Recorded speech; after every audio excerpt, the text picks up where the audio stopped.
Hey, Holly again.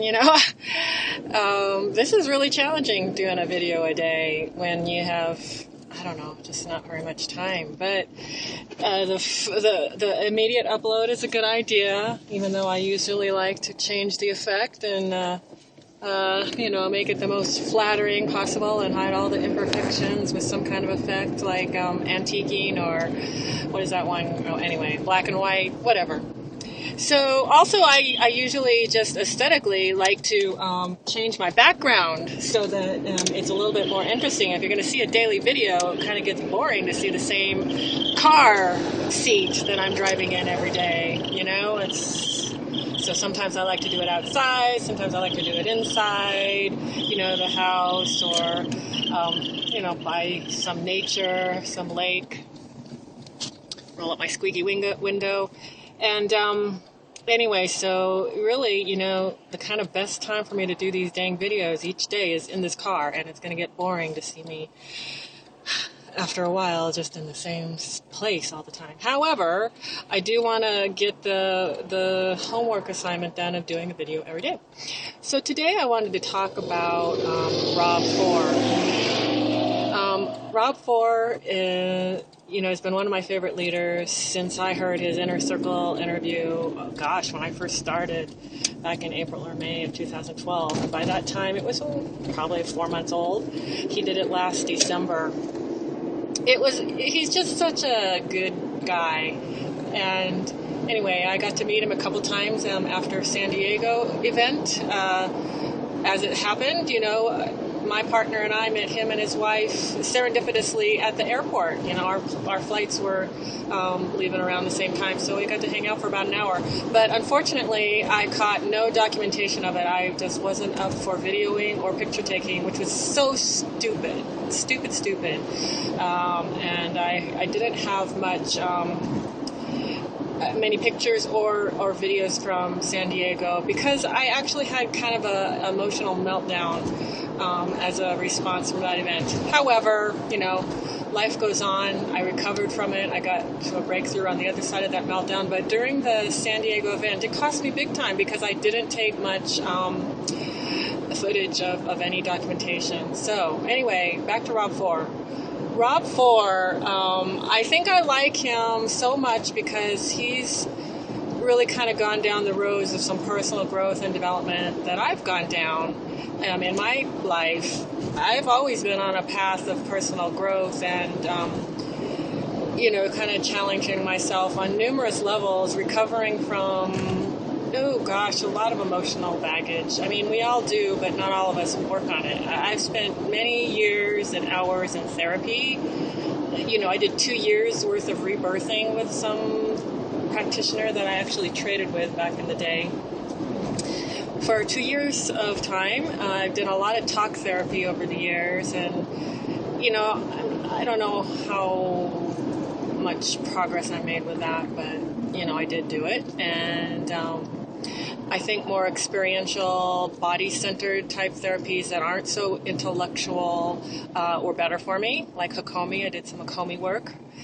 And anyway, and I've just endeavored being in the alternative health field and wellness and, my own personal, inclination is definitely towards, the spiritual and trying to evolve as human beings on a conscious level, on a heart level. So a lot of my endeavors have been, geared along those lines. So it definitely resonated with me when Rob Four talks about his NLP training and his certification and practicing NLP. I personally don't know a huge amount about NLP, but I just know that it's neuro-linguistic programming. The words you say and how you say them matter way more than, in fact, the actual words that you say. So that definitely holds a big importance to me, or I resonate deeply with that. Because another one of my big passions or big purposes is to learn and to endeavor to communicate a lot more effectively. So anyway, gosh, I'm kind of starting to ramble. Who knew? Anyway, because I'm pretty shy in front of the camera. But anyway, this is part of the assignment, right? You get better by doing it. And I'm not scripting this, I'm just doing it.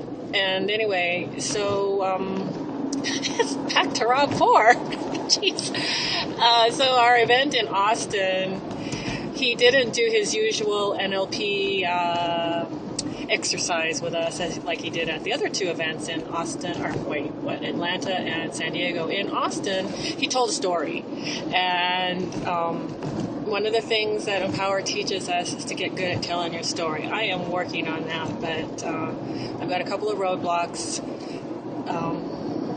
or obstacles. I am my own worst enemy. Through and through, I am the hardest on myself. I have had some stuff that went on in my younger years that wasn't just me, but I'm very hard on myself, and it's been to my detriment. But I've always worked on it. So, as far as I've come, imagine if I hadn't worked on it. I'd be just so nowhere. So I've come a long ways, even though I have a ton more ways to go. You know what I mean? So I want to give myself credit for all the work and effort that I did put into improving myself. However, I'm not going to rest on any laurels. There's still more work to be done. Always the case, but don't need to whip myself say, hey, faster, more, because, improving myself, okay? Because, I guess I want to say in a more Zen perspective, you do what you do and accept it, okay? I've done a lot of work, and I still continue to always work on improving myself on numerous levels. Anyway, so Rob told a story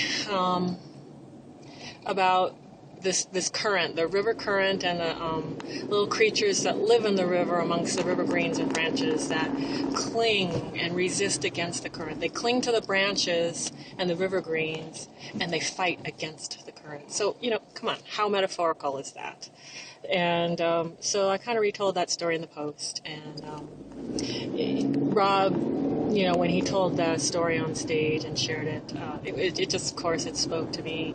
And it's kind of a mystery to me because I read that book, Illusions by Richard Bach, decades ago, 20 years ago or more. And it didn't even ring any kind of a bell to me when Rob read it. That's just, to me, amazing that I had no recollection or recognition of the story itself when I've read the book. And, I like Richard Bach's work. I've read numerous of his books, but I don't know. I guess I completely completely don't remember that one. So it was a good one, a good story, the creature of the current, and how he made a different decision than everybody else. Instead of clinging and resisting, he let go. Yeah, also, how metaphorical can that be?